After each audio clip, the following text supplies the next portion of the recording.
Ito lamang mga kakwento sa gitna ng kaliwat ka ng alegasyon ng bilyon-bilyong pisong korupsyon na iniuugnay sa mga proyekto at paggasta ng pamahalaan sa ilalim ng Marcos Jr. administration, na una pang kinasuhan ng plunder ng isang grupo si Vice President Inday Sara Duterte sa Office of the Ombudsman.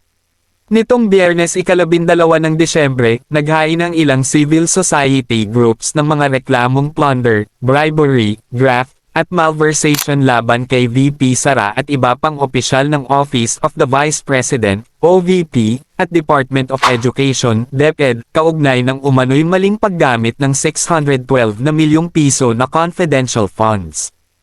Kabilang sa mga nagrereklamo si Flavie Villanueva, isang 2025 Ramon Magsaysay awardee na hayagang umamin noon sa kanyang personal na pinagdaanan bilang dating Drew G addict. Kung kayo ang tatanungin mga kakwento, tama ba na una pang kasuhan si VP Sara sa iba pang sangkot sa flood control project? Halika mga kakwento, pag-usapan natin yan sa comment section.